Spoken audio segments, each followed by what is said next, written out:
Good evening and welcome to the Buddy Martin Show here on YouTube. Glad to be with you tonight. Special night for us. Going to join a couple of friends here. My new friend from here in Panama City. We'll talk to Rob, one, and then actually he's Rob, two. And then Rob Browne of SEC Sidelines fame. He's interviewing everybody. Today he had Terry Bowden on the great show. So we'll have those two Robs together talking a little bit about, well, what else? The Panhandle. And Rob Dotson is the former president of the Panhandle Gator Club. We're going to talk to Rob Browne, who's been out here many, many years. I think he says mom has been coming down to the Panhandle for 80 years. So we'll tell you more about that. Then we've got the story tonight is the Gator baseball team. Talk about bad luck. Two more starters hurt tonight, possibly out for the season. How much more can Sully take? What kind of magic does Sully have left? They were down 5-0, and suddenly they're fighting their way back. We'll tell you about that. Franz Beard will be along to share that with you as well. And then we'll round up with Ben Troupe tonight, who's always entertaining, and will have something for us like he always does. So tell your friends and neighbors, the Buddy Martin Show is now officially on the air. Yes, it's time again for Buddy Martin. Call him up and tell him what you're thinking. But be kind because he's doing the best he can. Better, stronger, faster. Mama says that alligators are ornery because they got all them teeth but no toothbrush. Hey, what if the voice calls while you're gone? Take a message. Bye. You ready, champ? I'm ready for this my whole life. I'm incapable of small talk. But that's why you love me, right? Kind of intimidating to be in the presence of so many great athletes.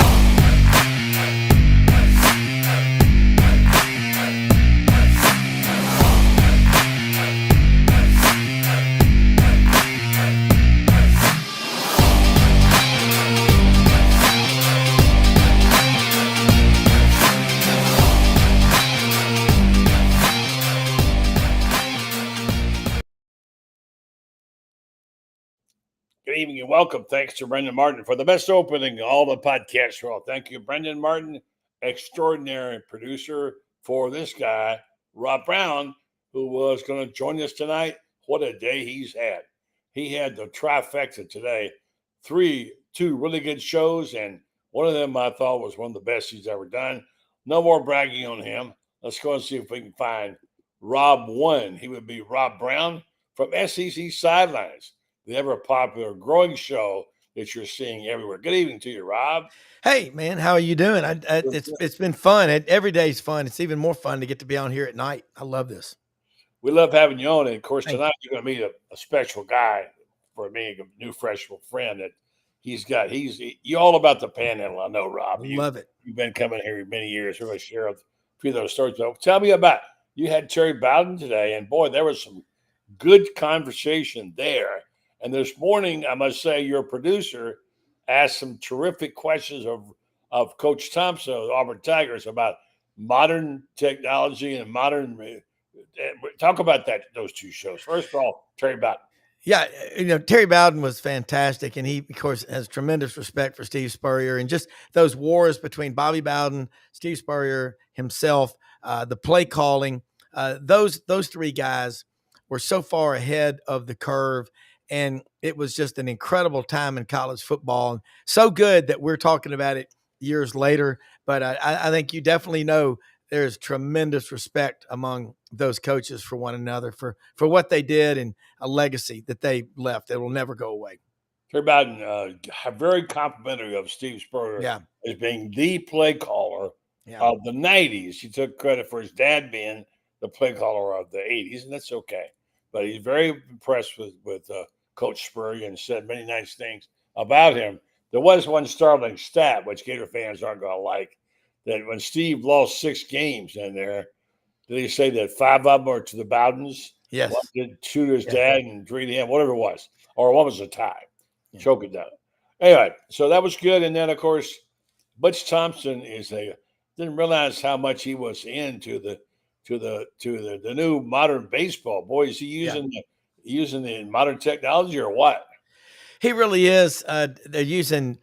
You talk about analytics, but you got to look at an average. But they're using a lot of cameras that give 8 shots here, 8 shots there, show all the range of motion of all of his pitchers, and also giving an award to the player that runs 20 miles an hour That was during a game. huge. I thought that was Oh, cool. yeah, never Yeah. heard of that. By the I way, haven't either. let me just say it has been a tough day at the ball yard Yeah. for the Gators. They've lost 2 starters. Their hottest hitter, Luke Heyman, the catcher, left the game, returned to this thing. I can't tell you for sure, but it looks like maybe lost for the season. And then they lost their infielder, second baseman, and he hurt his hand. He was replaced by a guy who's hardly even played. And already Sully was down to 10 position players.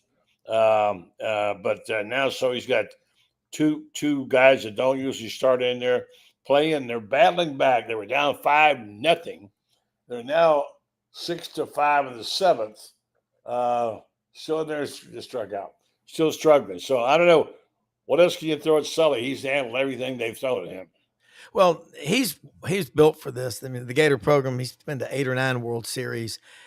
They're the way Florida started and the way they're playing right now, and they got injuries. But just remember, 2019, Mississippi State made a deep run in the College World Series, and 6 or 7 of their top 9 pitchers were injured.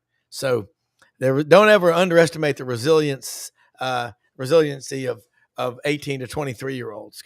And Kevin O'Sullivan, I know Butch Thompson has a ton of respect for him, and he's too good a coach to look. It's not fun, but I ain't counting Florida out. And Hoover's going to be crazy next week. I think I'm going to have to bounce back down to Birmingham next week again. Yeah, you were there. You're there right now, aren't you? Yeah, still here. Yeah. Yeah. By the way, it was Justin Nadeau injured his finger, middle finger, and it may be broken.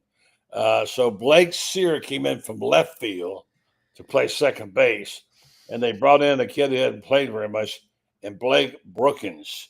He's in there now. So he's patchworked this Gator team together, and they're giving it a go. So it's going to be interesting. I want you to meet a special friend of mine.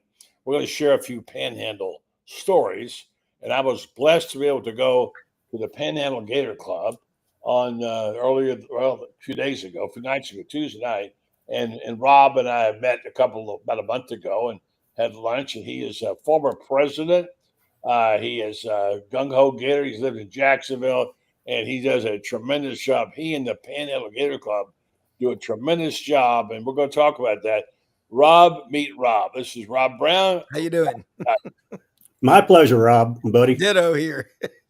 Well, I want you. He's teaching me about the Panhandle, and we're going to probably expand a little bit into the Panhandle area with our network.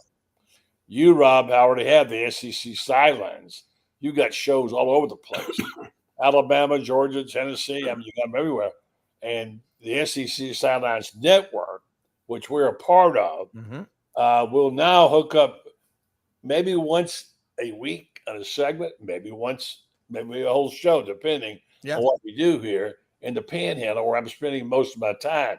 So Rob's been very helpful in that, and he's very enthusiastic about it. And I really enjoyed meeting the board the other night. And I think you'll be seeing more of him.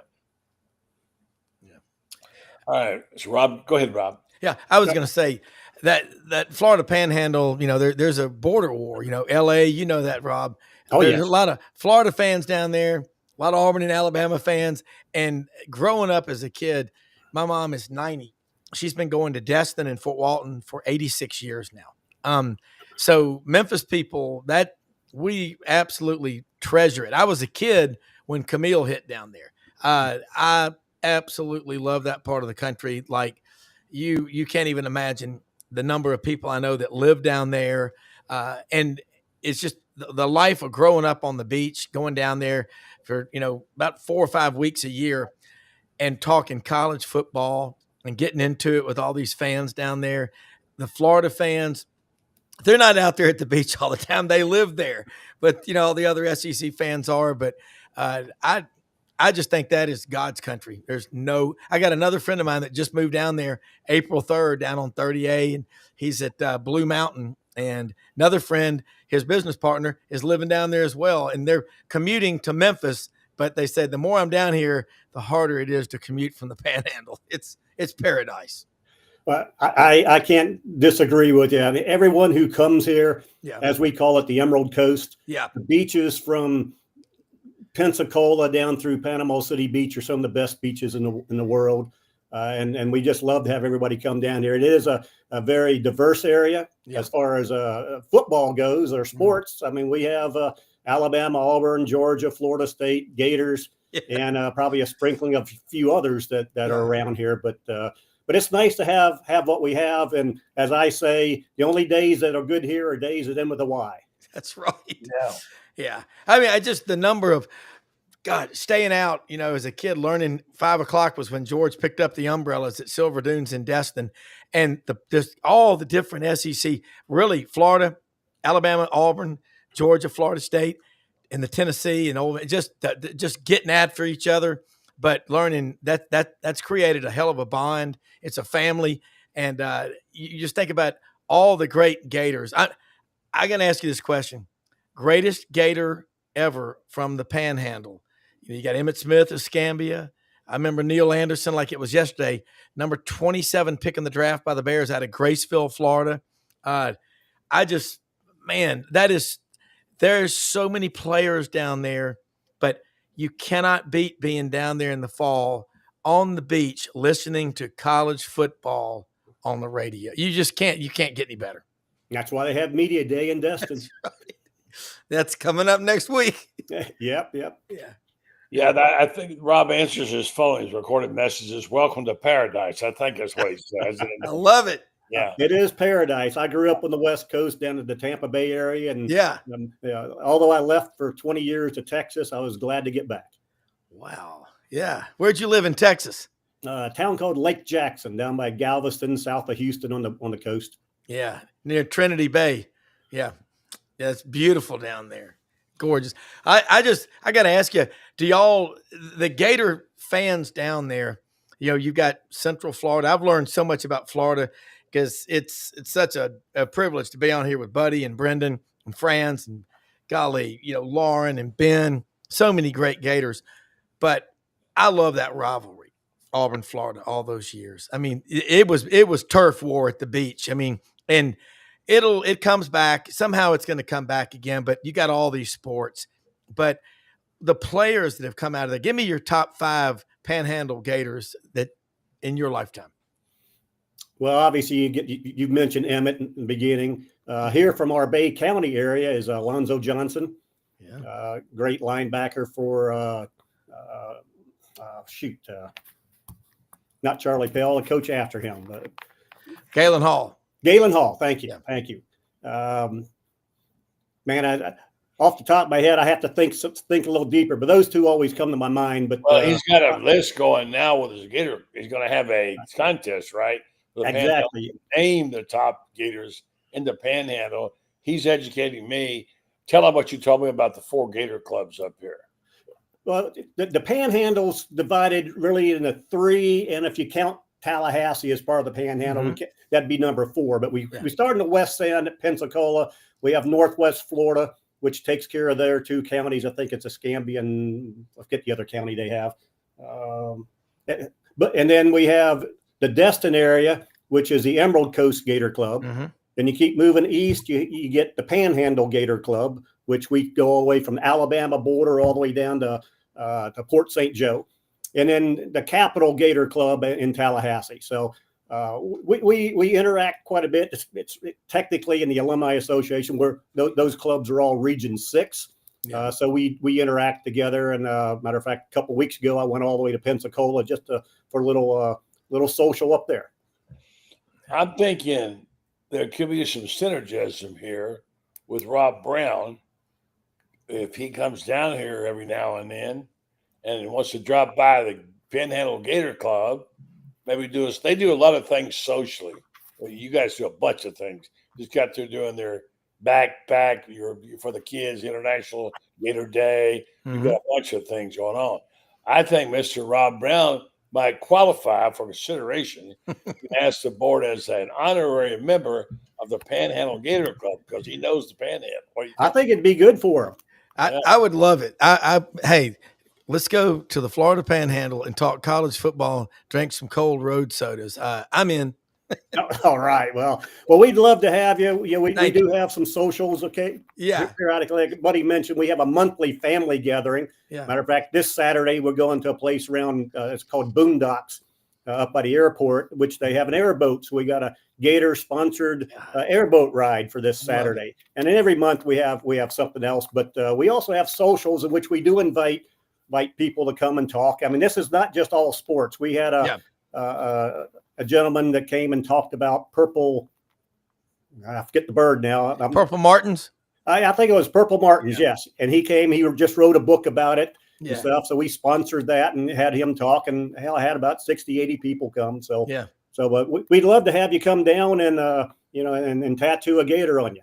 Hey, we'll talk some college football. I think that's the funnest part about it is just getting together with the different fan bases. And we try to touch on all 16 of them every day. 5 days a week, and we got Brendan and Buddy pops in. It's pretty cool because you'll be talking to Tony Barnhart and Buddy will pop in, say hello, and it's the way it should be. The writers are your best guests. I mean, you talking to Buddy because they think about what they're saying because they've written it. That's how we all learned, and they can tell the great stories because we all remember where we were when great things happened for our respective schools. Exactly. You guys are icons and stuff. We can't do it like when Buddy came to this area and I got a hold of him about, I knew he just moved here. I said, listen, no rush. We're not asking you to come speak. Do you want to meet some Gators? And I can link you up. So he jumped at it. I bet he did. Yeah, sure did. Sure. Buddy, I was in the lobby of the Hampton Inn here in Mountain Brook this morning. Guy had on a Gator t-shirt. He came over and he heard me talking about Dr. Andrews and I said something about our show and Gator Bait Media. And he goes, I know who Buddy Martin is. He goes, I went to Florida. I was a freshman in 91. I said, you were there at a great time. But I just think I see Gators all over the place and they know the Martins, that's what's cool. And getting more of Buddy in the Panhandle is going to be a win-win. That's going to be a 1 + 1 = 3 deal. Connect SEC sidelines. Yeah. We'll go all the way from Ocala and Gainesville, I-10 over to Panama and the Panhandle and up to Alabama, all the way to Memphis. We'll have a whole big network there. I'm in. I will come down there and talk college football with y'all in a heartbeat. We're gonna hold you to that. And it's too. You just can't get better. That the Panhandle it's paradise, the Emerald Coast, but it's there's no beaches in the world like it. You know that. No. I'm sorry about other places, but they're not like the Domino sugar sand down on 30. It's just something different here. Yeah, it really is. Well, we're going to introduce him to that, and then Rob's going to introduce me to the rest of the Panhandle. So, Rob, I'll let you go and say good night, Rob Dotson. And Rob Browne, you and I will finish up here. And Ben Troupe, thanks for making your debut on it says Rob Gator Dotson. I like that on the Buddy Martin Show. Tell your friends and neighbors how to get us on YouTube and ask them to join in. I did. I sent the link out, and we will continue to pass it around and enjoy the show. And I did watch your podcast with Terry Bowden this afternoon, Rob. Well, thank you. And that was a pretty good Burt Reynolds movie, Gator, by the way, Rob. Yes. Well, you guys have a good evening and go Gators. You too. Thank you, man. Appreciate being on with you. David Arnold said, can't figure out how Rob found Buddy. All right. Thank you, Rob. Appreciate it. Rob Browne, you say where you're at, and we'll come back to you. We got Ben Troupe in just 2 seconds. I'm going to tell you about what we got going on with our friends at Meldon Law. Good night to Rob 2, I'll call it. All right. Let's go ahead and bring Ben in here, and then we will we will get him started, and we'll tell you about our friends, the Meldon Law. Even the folks at the Gator Club the other night here at Panhandle says, we know about Meldon Law. We know all about Meldon Law. We've heard all about Meldon Law. So they are very well known, and of course they should be well known because they do some terrific stuff. Not the least of which is practicing law. Sometime when I have Jeffrey on here, he gets to talk, and I said, Jeffrey, you might ought to tell people that you have a law business, okay? Yeah. Just in case you remember. But he is one of the best, and he's a tremendous Gator. He's given time, money, energy to being a Gator at the University of Florida. They have the only official law firm at the University of Florida. So check them out if you have any need. They have offices, lots of places, including Ocala, Gainesville, Williston, Lake City, Meldon Law. They won't back down. And neither will this guy, number 84. What's up, man? What's up, buddy? What's up, Rob? Hey, how are you? Good to see you. I was talking about you today, Ben, with the Gator, and it's just funny when I meet Gators and I'll put your name and Brendan and Buddy. They remember you.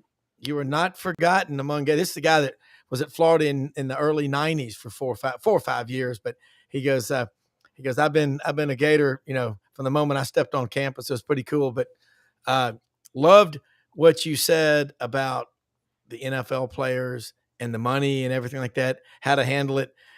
You need to be on the financial literacy board of directors that I'm putting together. They need to be listening to what you did. You're like Mr. Krabs. You got all your money still in your wallet. No. He's got that money in tomato cans in his backyard in Savannah. That's where he got his money. He got his first dime he ever made. I just listened to my pops, man. My dad gave me some real good advice. He said, you got to kill that young man in you. And I was like, what you talking about? He said, that young man's selfish, man. He want new everything, new cars, new clothes. He said, you want to get that old man in you. I said, what's the old man? Dirty T-shirts. Everything is for a bargain. People hate to see him coming. He never want to pay full price. And as much as I was like, Daddy, you don't know what you're talking about. He was like, I'm telling you, man. He said, help you live better, help you live longer. So I think when it comes to money, people always think, hey man, I'm trying to get to a certain level. I'm like, yeah, but a lot of it is overrated. HOAs, overrated. Gated communities, overrated. Now you got to do it to see it ain't what you thought. Like when I was growing up, all I ever wanted to do was go to Six Flags, and we finally went. And I was like, this is it? My dad's like, this is it? And I'm like, don't look like the commercial. Like, yeah, because in the commercial, all you see is people yelling and screaming on the. And he said, but you know what? It's like life is very, very similar. It's the wanting compared to having. And I'm never ever gonna get mad at nobody who want to do the most they can with their money. But I'm like, dude, at one point I was in the NFL. This when it hit me. I had 5 cars, and I had a 2-car garage. There wasn't no car in the garage. And my daddy came to my house, and he said something that I always remember. He said, "Son, you got 5 cars. You ain't got but 2 feet. So what happens with the other 4?" And I'm like, and you start thinking about it, it becomes more of, you got to kill the spirit of materialism. You can kill materialism, you'll keep some money. Yeah. Now, I don't know about buying eggs these days. I got to go to Buddy Martin's house for the eggs because I said, what kind of chickens are these, bro? Like, what kind of chickens are producing these eggs in 2025? People say, hey, man, if I heard somebody, hey, it was an 18-wheeler got robbed on I-95. What was he delivering? Chickens. Okay, well, that's weird. I'm gonna find me an 18-wheeler on I-95. And Buddy and Rob, if I send y'all some chickens, it's gonna be from an anonymous source. But hey, they good because that's about the only way you can afford eggs these days. They got to have your own chicken coop. How do you know we don't have them in our house right here? I'm just saying, buddy. I'm just saying. Listen, if you catch me coming in your house and Mama Martin is like, Ben, is that you? I'm gonna be like, yeah. Put them chickens back. I got the Eggman up on Crowley's Ridge in Arkansas, $3 a dozen farm fresh eggs. He calls me easy money. Go up there to Memphis to get eggs. Yeah, I bought 15 dozen from him 2 weeks ago. I just take whatever he's got, but I'm going to have to check out and go meet somebody for dinner. But awesome. Thanks you for letting me be on here with Rob Gator Dotson and you, Ben.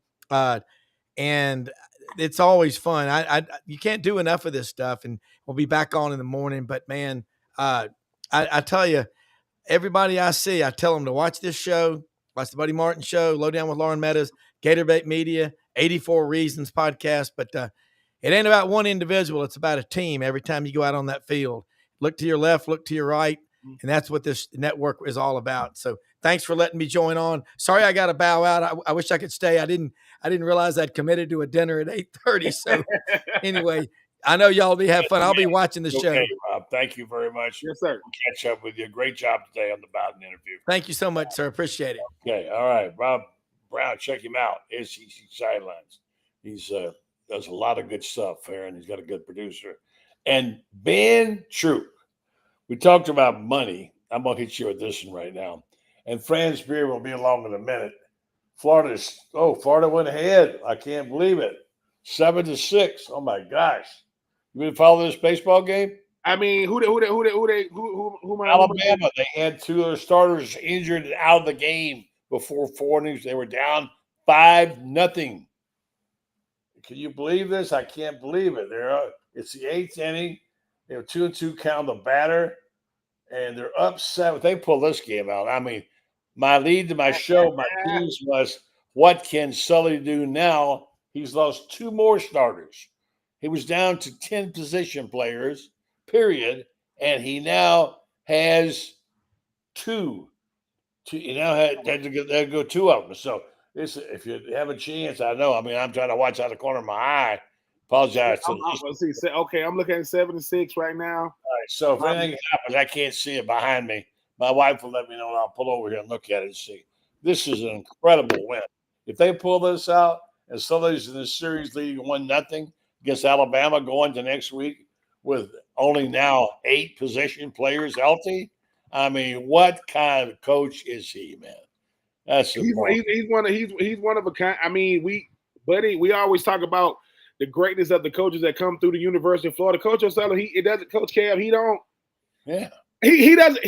Let me say this. He does get the recognition, but I don't think you can ever give him enough because he's been doing it for so long. And like I say, I think the one thing I get about Coach Kev is he's never going to make excuses no matter what happens. I don't care. Down 2 starters. No excuses. No excuses. That's what I love about him. He like, look, man, we're going to take the diamond and whatever happens, happens. And it doesn't get – people say, does it get more competitive than SEC football? No. Does it get more competitive than SEC basketball? No. But SEC baseball, ladies and gentlemen, you talk about running the gauntlet. My goodness. My goodness. I heard him interviewed last week. Somebody else is hurt. Another Gator hurt. Oh, my gosh. Who's this now? Who got hurt here? Got hit. Oh, my word. Another, he looks like he's going to stay in the game. But he got hit by a pitch? Yes. And now the catcher, is that Danae who is doing that? Is Luke Heyman is almost kind of laughing about it. He's wearing a sling. Because now he's getting hit. And he got hit and he got knocked out. He may be out gone for the season. This team, I heard an interview couple days ago with Sully, and they asked him, they said, well, we know it's been a tough year. You lost some of your best players are out for the year, and you lost a lot of them at one time. And he kind of shrugged it off and said, there's a play the first. He said, yeah. He says, what do you had to do? He said, well, it makes filling out the lineup easier because I only got 10 position players. He made light of it. Yeah. Now he's got 8. I mean, my gosh, what an unbelievable job he's done. Well, let's talk a little bit about money. We watch. Pardon us if we get if we focus on the game without the corner of our eye. We'll keep watching. You got Landon Stripling up right now, and 1 man on second base, 2 outs in the bottom of the 8th. So let's see what happens here. You keep us in the loop on it. You're watching, aren't you, Ben? No. I just went to ESPN just to check the score. I can't see what's happening. I can't see what's happening now. All right, my wife will tell me what's going on here. I can see some of it in the reflection of the glass. All right, so here's a couple things. I just saw this note by Zach Abelverdi, and I will give him a shout out. He does a very good job of the Gators. And he says Florida's football staff has increased to 14 more assistants this season. I mean, I don't know. It sounds like a lot to me. Yeah. He didn't have 14 coaches years ago at all, the whole staff. He says, you have combined coaching salaries soared to over $8 million in 2025. Well, a lot of that's, of course, to the head man and his top assistants. Anyway, just keep it in count. You just never know.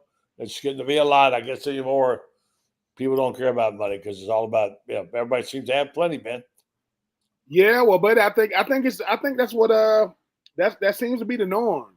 I don't know who started with the assistants and the analysts and all that. I don't know if it was Nick Saban or whomever. Saban. So I think, and the thing about it is the so much exposure for these players now. so many high-profile players.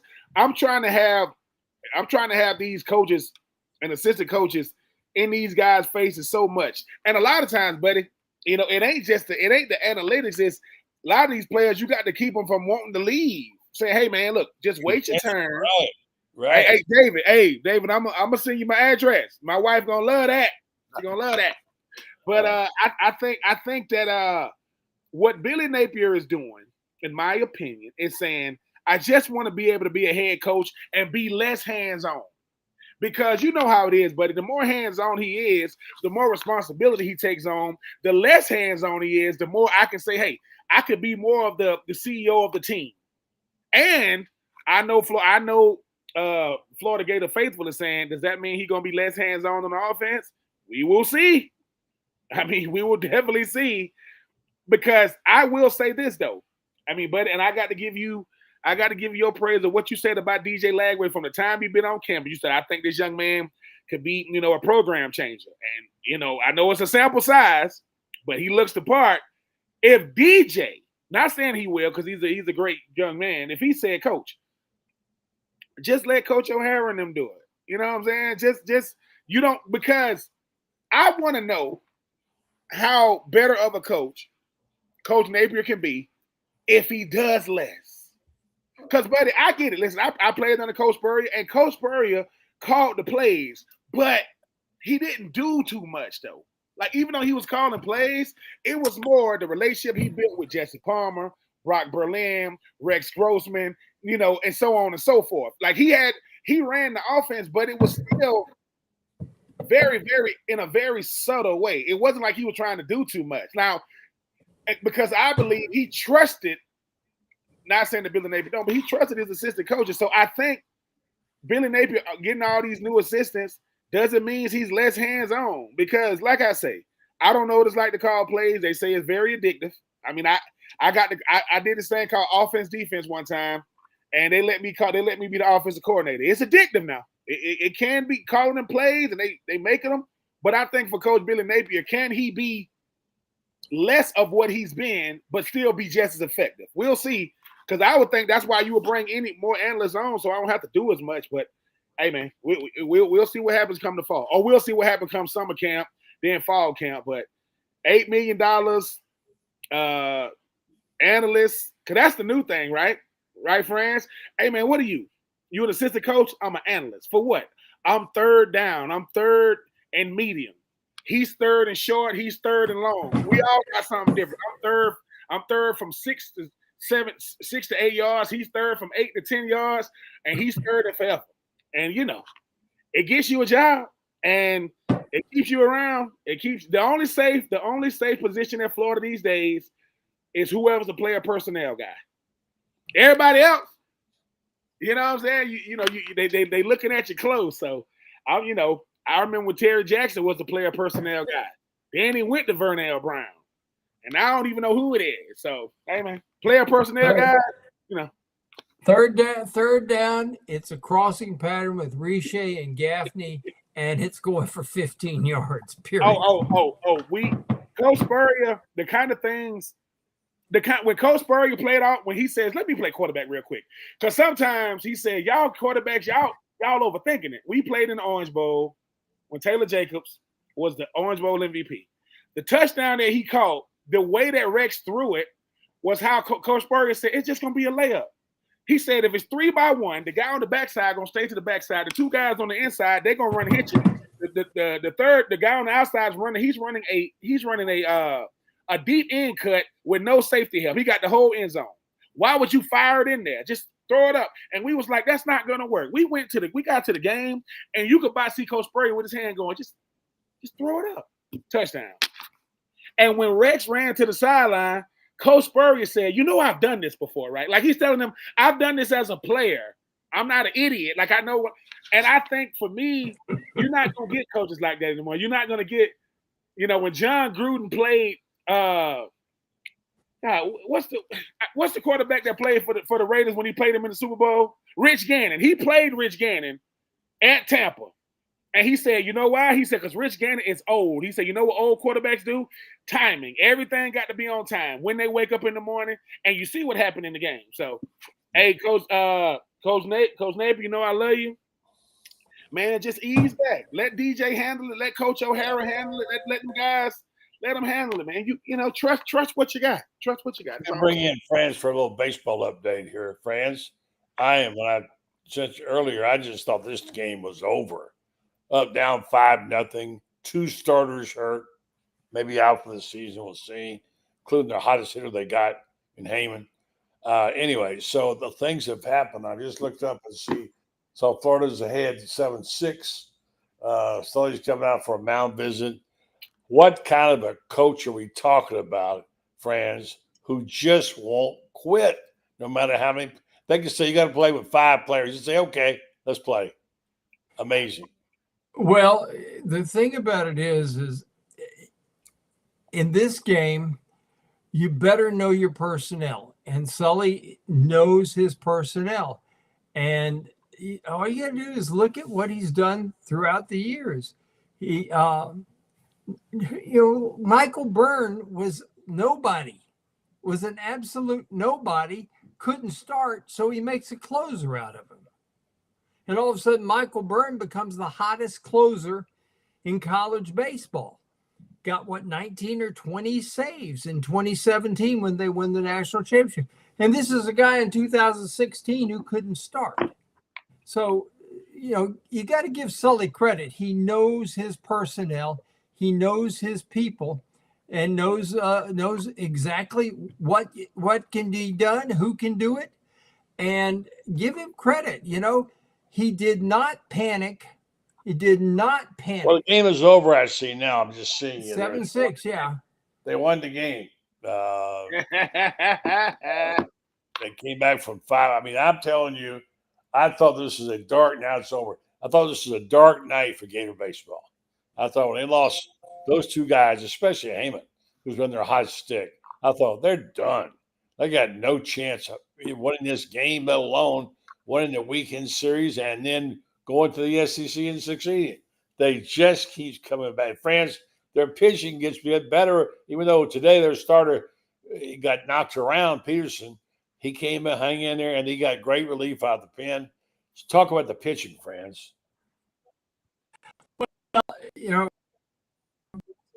it is he's all about quality starts through 5 innings, and that's what he deems a quality start. If he believes that he's got the arms, can come in there and throw 98 miles an hour and just keep blowing it by. So far, look at what it's done. I mean, he brings in Luke McNeely. 2 innings, 4 strikeouts. Brings in Clemente, 2 innings, 2 strikeouts. Gators wind up with 10 strikeouts. You're striking out 8, 9, 10 people every ball game. You're going to win ball games, particularly when you turn it over to a bullpen that keeps striking people out. I think this has been his best. Last year I thought Sully will never have a year when he coaches up a team as well as this one, because you look at what happened. This just happened. This one's better. Yeah, really. This one is better. I'm looking at it and I'm thinking to myself, he just keeps dialing up the right numbers. And son of a gun, this game, if he wins one more, Florida's going to host. I promise you, Florida will host. This is 36 wins. Florida's 36-18. Let's say they sweep the series here, which is entirely possible. 38-18, they will host a regional. And you get a team here in Gaines, who knows what happens. People lose regionals. Florida went to Clemson last year, and everybody said, well, first off, they go to Oklahoma State. Everybody said they're going to lose that regional. They won the regional. Then they go to Clemson. Everybody said for Super Regional, everybody says they're going to lose that one. Look what happened. They won that one too. They get a guy named Ashton Wilson who hadn't even played all year, and he goes out in Oklahoma City. Perfect example of a coach who knows what his people can do. He plugs in Ashton Wilson, who'd hardly played last year, and he becomes the MVP of the Okie State Regional. Yeah. And then becomes a valuable hitter in the Clemson Super Regional. Florida finished third last year with a record going in, the worst record of any team that had come to Omaha. Started at 1-11 this year. Started at 1-11 this year. Yeah, that doesn't happen, buddy. But you look at them, and my gosh, I just look at this, and they first when they score on a wild pitch, then they get an unearned run in the fifth. Then Evans doubles, another unearned run. Then Brody Done singles, boom, Stripling scores another unearned run. Unbelievable. Then Done hits a 2-run homer in the seventh, and they win it. Jeez. And Clemente comes in there and gets the dadgum save. Yeah. And you got to admit, Jake Clemente, you got to admit, after what we saw of him last Sunday, when we were wondering, would he ever throw another strike again? Yeah. And he keeps pitching his way out of things. Yeah. Jake Clemente has turned into a heck of a closer. Yes, he has. 13 out of 16 SEC games. Tremendous. We got a limited amount of time here. Want to bring Ben back into conversation and switch topics. By the way, we don't even mention a golf team that's going to go to won the regional. They're going to go to the final, to the championship round, and a lacrosse team is going to be in the Final Four. And we haven't got to track season yet. And we know what's going to happen in track season. My gosh, this program in Florida, just amazing, really is. Now, let me talk about a couple of things here of note that we have kind of taken for granted. The most taken for granted player on a football team is the center. It's the old saying, you don't know his name till he makes a bad snap, right? Florida has one of the best centers of all time. Couldn't make the all-conference team, but he made All-American. Jake Slaughter last season, he's done an amazing. He gave up 1 sack. He allowed 0 quarterback hits. He had an 80.2 run grade, block grade. Is that good, Ben? 80.2. That's getting it done time 2. Yeah, and so anyway, he's had an amazing year. He's a block. He's a solid guy. Just what you need in the middle. He has been one of the best players Florida's ever had in the offensive line. He's going to graduate as a remembered as, by the way, from Ocala. He happens to be Jake Slaughter as one of the great players in the offensive line, France. Well, you could make a point that he's the best center Florida's had since Marquise Pouncey. And Marquise Pouncey, you could easily make a case that he's the greatest center in Florida history. And Bill Carr was pretty good. Bill Carr was pretty good. Oh, man. Bill Carr was pretty good. Jeff Mitchell was a terrific center. Yeah, he was. As well. Florida's had some really good centers. Phil Bromley was fantastic back in the 80s. Undersized and a guy. Here's what Jake Slaughter reminds me of. He's got Phil Bromley's brain, because Phil Bromley never missed a line call, and he's got Maurice Pouncey kind of toughness. Now, I don't know that Jake has the physical attributes that Marquise had. Marquise is the only Florida center I can remember who never needed a double team. Never had to double. I don't care who he was up against. It was always one-on-one, and he won. Jake wins most of the battles, but he's got to have help every now and then. Marquise Pouncey's only come. You talk about a generational talent at center. That's a generational talent at center. And to think that he was the guy that was the throw-in. Mike was the guy that everybody wanted, and Marquise was like the secondary guy, and Marquise ends up being the guy.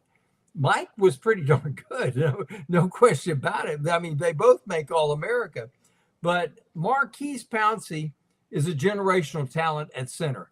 Yeah. And I'm about to believe that Jake Slaughter, we could consider him a generational talent too. Last year, buddy, I don't know if you heard the press conference, but I asked Graham Mertz, I said, is it true that you and Jake Slaughter share a common brain? He says, you'd start to think that. He says, we're almost at the point where we can complete each other's sentences. Yeah. What's it like, Ben, on your other team with a good center that, your offense, it's taken care of. You don't have to worry about him giving up sacks. What's it like when you got a guy like that? I mean, I didn't have Mike or Marquise Pouncey. I had Mike DeGore. He was pretty freaking good. Mike DeGore was good to my solid.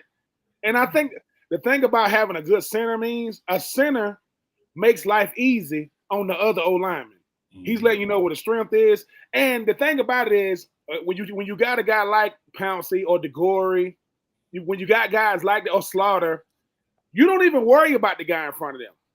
You just don't. You be like, look, I don't care who that guy in front of them is. I mean, and the thing about a good center is the center is the brains of the offensive line. It's the brains of the offensive. An offensive line coach wants his center to be the smartest O-line.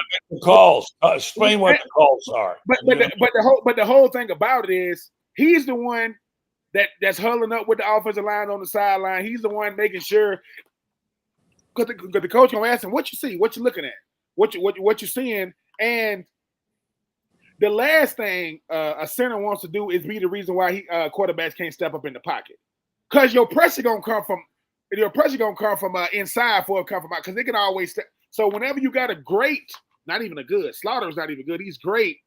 It means one, Slaughter has finally realized, listen, when you go to Florida, man, you don't make all SEC teams, but you make all American teams. It don't make no sense. It's like you don't know what people are watching, but it's that's how you get welcome to Florida. Just ask Rex Grossman why he didn't win Heisman when Eric Crouch won. Anyway, Hey Ben, wouldn't you like to have been? There's a coach. There were 66,000 people in the Alamo Dome. And there was a coach in there, an SEC basketball coach, because that's where they have the coaches convention. So all the coaches in the country are there. They're in San Antonio. And somewhere in that crowd of 66,000 is a coach who didn't vote for our boy, Walter Clayton Jr., first team All SEC. The guy comes MVP of the SEC tournament, first team All-America consensus, MVP of the West Regional, MVP of the Final Four, and somewhere out there is some worm who didn't vote him for All SEC. Well, I think you should find out and put it in your book, okay? I'd love to. I would love to find out who that guy, who that idiot is. Yeah. I got to tell you, the one guy I know it wasn't. Well, let me put it this way: the two guys I know it wasn't. One of them is Bruce Pearl, and the second one I know is Buzz Williams. Yeah. Everybody else is a possibility. Yeah, Franz, let me ask you this: I was watching for some reason. I flipped over and I got the Texas Tech game on today. I couldn't believe it. There's no way they'll win that game.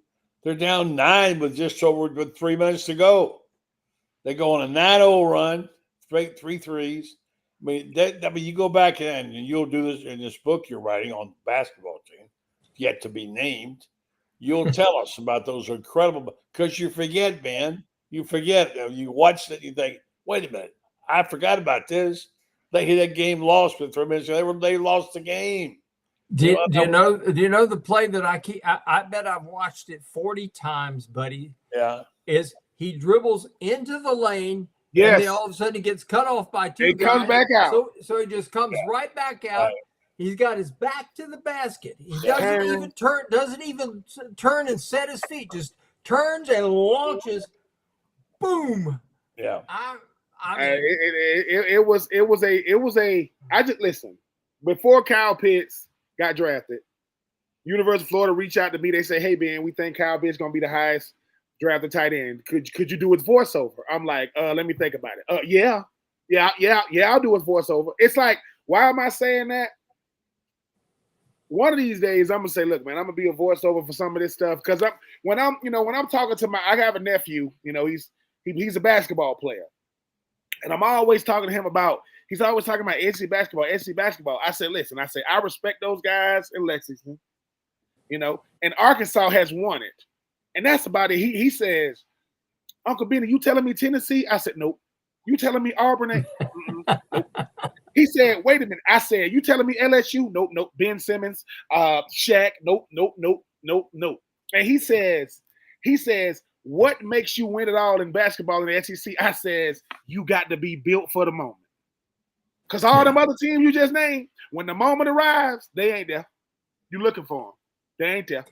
And he says, and when he saw Walter Clayton, he says, with the play you just said, Fran, he says, was that the moment? I said, that was one of many.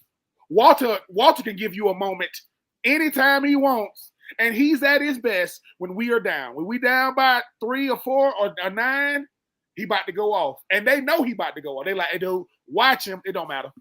That kid, that young man there is. Bill Raftery and I have known each other for a lot of years, and Bill Raftery and I saw each other. This is the Sunday in between the Saturday semifinal game and the championship game, and he and I were just chatting, and I said, and we're talking. The subject comes up about Walter, and I said, Bill, I said, you got to have cojones this big to say no to Nick Saban and then go play basketball and then be able to do it like this. And that's what he did. He said no to Nick.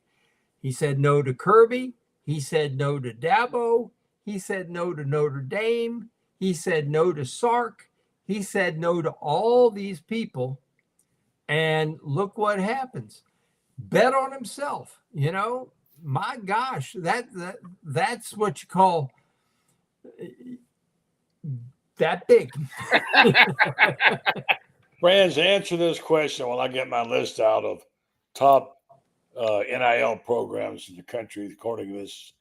Read this question and answer it. Does Florida have a good chance of getting Boogie Flan from Arkansas? Nothing's a sure thing, but this might be as close as you get to a sure thing. Yeah. And when they get him, buddy, Florida goes over all these other people and becomes the odds-on favorite to win a back-to-back. Yeah. Yeah. By the way, incidentally, this story happened. We kind of let it slide.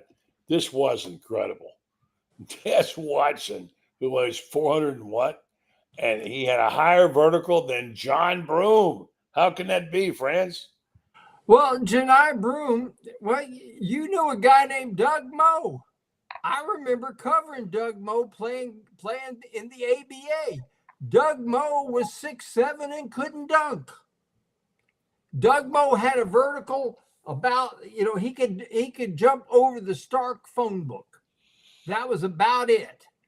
And Janai Broome, he got his rebounds not because he jumped everybody, but he's got long arms. He just got his butt. He's got a butt that's about this big around, and he got his butt in somebody's chest, and he's got position, and he gets rebounds because of it. This was the combine they jumped, and this was he literally out jumped him. All right, I got about 3 minutes. I want to get this in. This is a list of most NIL money incoming from the incoming transfers. This is college basketball programs that are estimated to have spent the most NIL money on incoming transfers this season. See if you can get any of them. One of them is not Florida, by the way. I'll tell you who. Kentucky's Go ahead. Who? Kentucky is one of them. Yes, you're right. Kentucky's one. Oh gosh, Kentucky has spent an absolute ton. Ole Miss is not one of them. Oh, okay. Ole Miss isn't, but Mississippi State's spinning through like they got a money printing machine. Not according to this. So take another guess. You should think of one who just got a big recruit. This Oh, week. Miami, yeah. Yeah, Miami's spending like crazy. All right, here's the rest of the list according to this source now. I don't know this. Indiana, 10.1. Yeah. USC, Indiana's the most, by the way. USC, 9.9 million. Iowa, 9 million.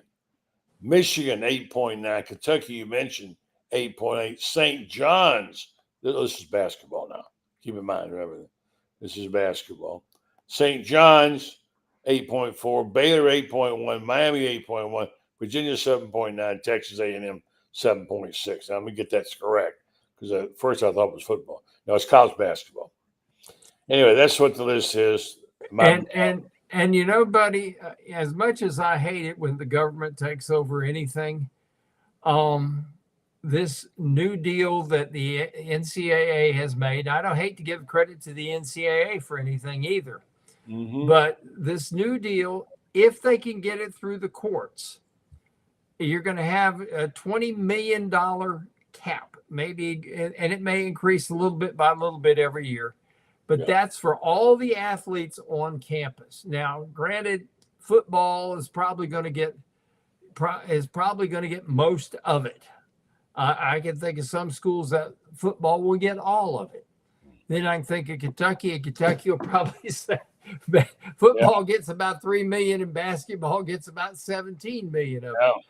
But if they need to tweak it a little bit more, and they need to say, okay, football can have half of it and the other half goes to the other sports. And you're going to have to somehow or another include non-revenue sports in there. You just have to. They're increasing scholarship limits. For example, baseball is going to go to 35 scholarships. Right. I don't know that they need 35. I think 27 is a good number. They play in the major leagues with 25, and that's for a season in which they play 162 ball games. All right, we got to go. I got time for each show to give a 30-second comment on Saban saying he's not interested in being the commissioner of college football, and you think he would be a good one. Ben, you first. 30 seconds. Nick Saban has made a lot of money using common sense, and he's going to continue doing that because he knows if I become the commissioner, my entire legacy gets tarnished because he knows, man, I don't know what NCAA is doing. I don't know what college athletics are going week in and week out. So I know that Nick Saban is a big name and a big voice, but that's too many moving parts that he don't really have control over. Congratulations, Nick Saban, somewhere Captain Obvious.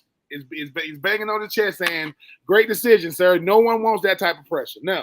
Okay, good. Thank you. Franz, 30 seconds. Greg Sankey's my man. Ben's absolutely right. I don't think Nick's got 4 Mercedes dealerships. He doesn't, and he's interested in having about 2 or 3 more of them and things like that. And he dabbles in football on game day. I think Nick is doing the smart thing. I think Greg Sankey's the guy that needs to do it because Greg Sankey is one of the most common sense guys I've ever met. And I can tell you right now, whatever room he's in, he's the smartest guy in the room. All right, guys. Good job, both of you. Thank you, Ben. Thank you, Franz. Take care. I want to thank all the guests tonight, Ben and, of course, Franz. And then earlier, the 2 Robs. We had Rob Browne from SEC Sidelines and Rob Dotson, the Panhandle Gator Club. Time for me to tell you about Titan MRI and Imaging. They acquired Highfield MRI. Joe Colorio, I should say his name right, Joe Colorio, started Highfield in 1997. He's back, of course. MRI and Titan MRI Imaging now has 3 locations to serve you. 2 in Gainesville, with its Park Avenue location, now the Millennium Center, and one in Lake City, serving all of Columbia County and Valdosta, Georgia. Titan MRI Imaging offers the great service, same great customer service. If you accept insurance, or you can go through their convenient self-pay option. They offer MRIs, CAT scans, X-rays, ultrasounds, easy scheduling with lots of options, including evenings at whatever time you need. Large MRI machines for patient comfort, no ERs, no hospitals. So check them out. There's 4 of them there to serve you in the area. Soon coming to Marion County. Titan MRI and Imaging. Thanks to them. Thanks to Mel the Law. Thanks to your host. And thank you for watching the program tonight, folks. We're off for the weekend, but we'll be back. And congratulations. The Gators come back to rally and win the game 7-6. What a comeback. What a manager, coach, and Coach Sully. All right, folks, I'll say good night. God bless. My wife tells me it's time to hang it up and go to bed. I think she's faked out on me already. So we will see you back tomorrow. Don't forget to read Gator Bait. You read Franz, and you'll get a chance to catch up with some things I do, and it's what we do. Gator Bait Media.com. Good night.